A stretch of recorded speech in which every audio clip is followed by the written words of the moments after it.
c'est-à-dire le droit, c'est un outil de régulation sociale.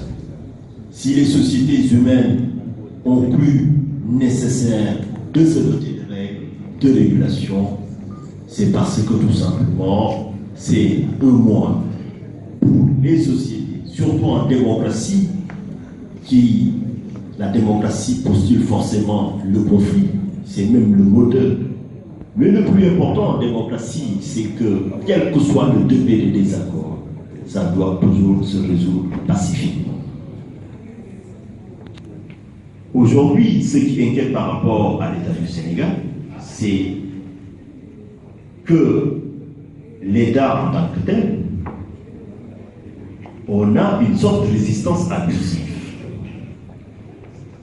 Ça pose un autre paradigme. Parce que la non-violence, la régulation sociale, c'est vrai, postule une communauté de valeurs. C'est-à-dire que, de manière symétrique, on a une symétrie de valeurs. C'est pour ça que nous avons estimé, en tant qu'universitaires, mon confrère Samba Diam et collègues a essayé de recentrer le débat parce qu'on ne l'a pas dit, mais au-delà du fait qu'il est avocat au barreau de Paris, il est professeur agrégé à la faculté de droit de Dakar, mais également il est directeur de l'Institut des droits de l'homme et de la paix. Une institution où il a une obligation de réserve. Au niveau académique, je pense que par amitié, il m'a fait l'honneur quand même de mener le débat jusqu'au bout, mais le connaissant parfaitement. Mais ceci étant, c'est pour ça que nous avons estimé, moi personnellement, avant tout, qu'il était de la responsabilité des universitaires, des chercheurs, de restituer l'exacte mesure et portée de cet avis. Pour que nul n'ignore la portée. Et ça me permet de dire aujourd'hui que l'avis du groupe de travail, à mon sens, est devenu un acte, un titre juridique définitif, inattaquable en droit. Et la seule option légale qui s'offre à l'État du Sénégal, c'est de la vie. Je persiste à croire à l'efficacité des mécanismes au niveau international. Vous m'avez parlé des sanctions économiques, c'est vrai.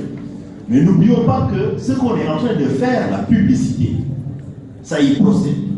Parce que n'oublions pas que les droits de l'homme sont une conditionnalité à l'aide publique au développement. On est à Paris. Donc le fait de faire connaître le cas au monde entier, déjà est un premier pas pour obtenir l'effectivité de la vie. Je m'en vais juste répondre à une dernière interrogation qui a été envoyée par écrit. Que peut-on faire pour rendre la dignité à Karim Wade en attendant théoriquement que les juges se prononcent sur son sort? Je pense que les juges déjà se sont définitivement prononcés. Au Sénégal, l'affaire est définitivement jugée, mais il n'en demeure pas moins qu'il y a une primauté, je vous l'ai dit dans vos propos, l'avis du groupe de travail des Nations Unies, en vertu de l'article 25 de la Charte des Nations Unies, non seulement s'impose à l'État sénégalais, dans sa portion centrale, mais également dans ses organes, y compris judiciaires. Et ce n'est pas parce que la Cour suprême persiste dans sa position que c'est le droit.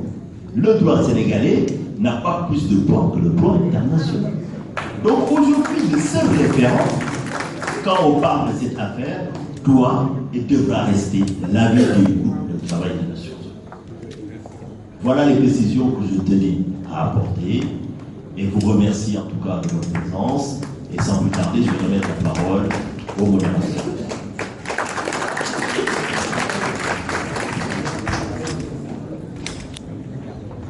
Mesdames, Messieurs, nous nous rapprochons de la clôture. Je sais que nous avons envie de continuer, d'échanger. Nous vous remercions énormément et nous tenons également à présenter nos excuses pour toute gêne occasionnée. Et je vais donner la parole à Ibrahima pour prononcer aussi un mot de remerciement C'est un grand auteur malien qui disait que merci est un petit mot, doux et modeste, qui ne sort de la bouche que sous l'effet d'un acte qui inspire de la gratitude. Et Ibrahima va devoir prononcer le mot merci et ensuite le dernier mot de clôture. À moins que le professeur, son Excellence, souhaite dire un dernier mot. Merci, Maître Sambatia. De toute façon, merci encore. Comme vous l'avez dit, c'est un mot pour manifester une gratitude. Et cette gratitude, nous vous la manifestons, vous et votre collègue, Maître Abdoulaye Tine, qui, comme je vous l'avais dit, n'a ménagé aucun effort pour que la conférence d'aujourd'hui fasse l'objet d'une mention honorable. Merci également aux autorités politiques venues du Sénégal pour honorer de leur présence à cette conférence. Merci à nos compatriotes africains qui ont aussi, répondu à notre appel.